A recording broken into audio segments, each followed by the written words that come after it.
Bueno, yo soy profesor Ladislao Dobor, soy profesor aquí de economía en la Universidad Católica de São Paulo. Quisiera discutir con ustedes una cosa muy interesante, que es el confronto entre las políticas distributivas y las políticas de concentración de ingresos, la llamada política de austeridad. En eso Brasil es muy interesante, porque tuvimos una fase distributiva con Lula y Dilma, básicamente del año 2003 hasta el año 2013. Es una década que el Banco Mundial llamó de década dorada de la economía de Brasil. Y fue también una década dorada política. Es muy interesante. O sea, simplemente funcionó.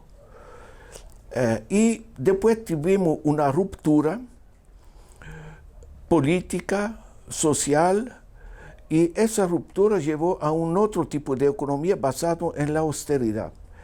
Entonces, y eso es básicamente el de 2014 hasta hoy día, hasta 2020. Y es muy interesante porque se ve el impacto radicalmente diferente de las dos políticas. Durante la política distributiva, se generó, a través de cerca de 140 programas, se generó un proceso de distribución, aumento del salario mínimo, Bolsa Familia, luz para todos, construcción de casas populares, en fin, un mundo de aumento del salario mínimo, evidentemente, en fin, programas previdenciarios, se reforzó la política pública gratuita de acceso a salud, educación, etc., ¿no? Bueno, eso generó costos, pero básicamente generó mayor consumo de la población, y ese mayor consumo de la población generó también mayor actividad de las empresas, ¿no? Y eso no generó déficit, porque con los impuestos pagados por el consumo y los impuestos sobre la producción, se generó más ingresos para el Estado y la cuenta se cierra bien. Y el Estado tuvo más plata para hacer las políticas sociales y pagar las infraestructuras. O sea, es muy interesante, el sistema funcionó. Tuvimos un crecimiento de 4% al año, no tuvimos déficit, generamos 18 millones de empleos formales, en fin, se sacó cerca de 40 millones de personas de la miseria. Se sacó Brasil del mapa del hambre de la FAO, de Naciones Unidas, ¿no? O sea, es un gana-gana, todos ganaron en este proceso, ¿no? Eso se rompió, no porque el sistema no funcionaba, sino que lo atacaron de manera sistémica, ¿no? Se generó el golpe parlamentario contra Dilma a partir de 2013, cuando Dilma tentó frenar las tasas de interés, controlar el sistema financiero, se lanzó los ataques, hubieron los movimientos de 2013, se eligió Dilma en 2014, pero como dijeron, no iba a gobernar y no gobernó, había el caos, el boicot de todas las políticas y terminó con el golpe, la exclusión de Dilma, su impeachment, y se generó la política inversa, el inicio de las políticas de austeridad. Eligieron a Bolsonaro con una legitimidad muy dudosa porque se eligió bajo la influencia de un uso industrial de fake news y también porque pusieron al que iba a ganar las elecciones, que era Lula, lo pusieron en la cárcel por el tiempo de las elecciones, ¿no? Y también hubo el cuchillazo que llevó Bolsonaro, lo mandó al hospital, lamentablemente, pero lo preservó de cualquier aparición en la televisión para discutir las ideas que tenía, porque no las tenía. Pero hay una continuidad, y con el ministro de Economía que tenemos se generó un sistema neoliberal clásico de los años 70, 80, ¿no? Que básicamente consiste en generar más plata para los más ricos, diciendo que los ricos invierten y por lo tanto son productivos, mientras que los pobres consumen y por tanto paralizan la economía. Bueno, la realidad es que la economía está paralizada desde 2014 hasta ahora. Tuvimos 2 años de recesión en 2015, 2016, cada uno con cerca de 3,5% de reducción del Producto Interno Bruto. Y eso, en fin, paralizó la economía y generó un aprofundamiento de la desigualdad en escala absolutamente escandalosa. Eso que ya tenemos la situación especial de América Latina en términos de desigualdad.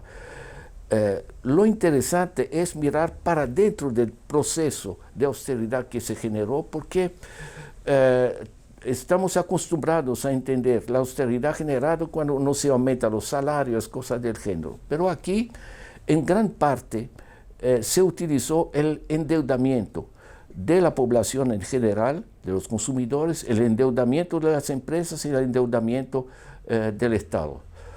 Órdenes de magnitud.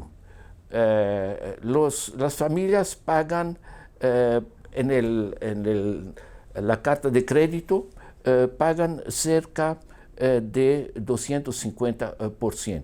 Bueno, en Estados Unidos están revoltados porque se llegó a 21% al año, aquí 250%. El llamado cheque especial, es el overdraft en inglés, que uno entra en su cuenta, es más o menos 150%. Es una locura total. Si uno compra una nevera en el comercio, lo paga al mes, tiene una tasa de interés del orden de 75%. Si el préstamo para familia en el banco en enero 2020, 96% al año. Es una locura total.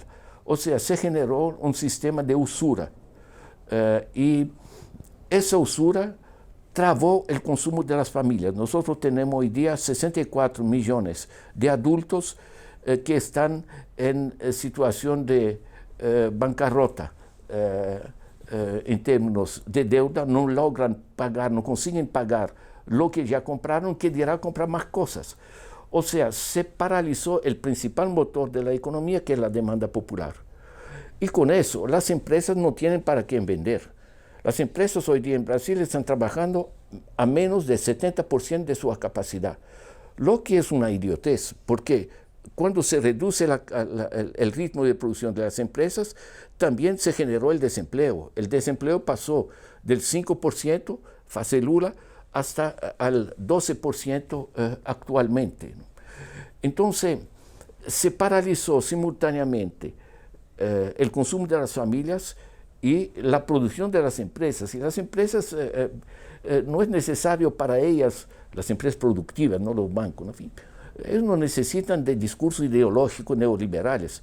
Necesitan que las familias tengan plata, porque así tienen para quién vender, y necesitan crédito barato, porque así pueden invertir. El crédito para empresas en Brasil, 45% al año. ¿Quién puede producir algo pagando 45% de interés sobre su préstamo? Entonces se paralizó la demanda, se paralizó la actividad empresarial y el resultado es que se bajó el volumen de ingresos hacia el Estado sobre impuestos de consumo y se bajó también el pago de impuestos sobre los procesos productivos hacia el Estado y se generó el déficit actual que está a más de 5% del Producto Interno Bruto. Es muy interesante, ¿no? Porque es un sistema financiero que Marjorie Kelley y otros tantos de economistas internacionales llaman de capitalismo extractivo. Había una época en que el sistema financiero financiaba actividades productivas y eso generaba ingresos sobre el producto y eso generaba producto, empleo y permitía pagar el préstamo hecho, ¿no? Hoy día la plata va esencialmente a los grupos financieros. No funciona para las familias, no funciona para las empresas, no funciona para el Estado. Es el sexto año que estamos paralizados aquí en esa economía. El resultado para los pobres es la situación dramática, pero para los ricos es muy interesante. Tuvimos muy recientemente un estudio de la revista Forbes de los norteamericanos, que para billonarios, ¿no? Calcularon, hicieron un fichamiento detallado de los 206 billonarios en Brasil. Fíjense que en 2012 teníamos en Brasil 74 billonarios que tienen miles de millones, que es la versión en español, ¿no? Miles de millones. Eran 74 y tenían 346 miles de millones de fortuna. En 2019 son no más 74, son 206 billonarios que tienen 1.206 miles de millones, ¿no? O sea, durante esa fase en que la economía estuvo paralizada, ellos aumentaron sus fortunas 11% al año. Entre marzo 2018 y marzo 2019, en 12 meses, esos afortunados aumentaron sus fortunas en 23% con la economía paralizada. ¿De dónde viene toda esa plata?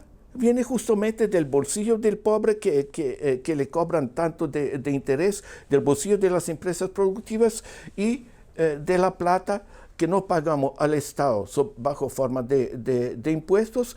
En vez de servir para educación, salud y otras cosas, eso es trasladado para los bancos bajo forma de interés sobre la deuda pública. Este sistema no funciona. Entonces, yo creo, y estoy grabando un poco este mensaje, porque permite, esas dos fases de Brasil permiten entender bien cómo son los dos modelos, el tipo de transformación hacia un capitalismo distributivo que tenemos que encontrar. Le recomiendo en mi página dobor.org, van a encontrar ahí el libro que se llama La Era del Capital Improductivo. Está gratuito en español, online, lo pueden leer, tienen en los capítulos 12, 13, tienen todas esas cifras detalladas que las puedan verificar. Un abrazo, buena lectura.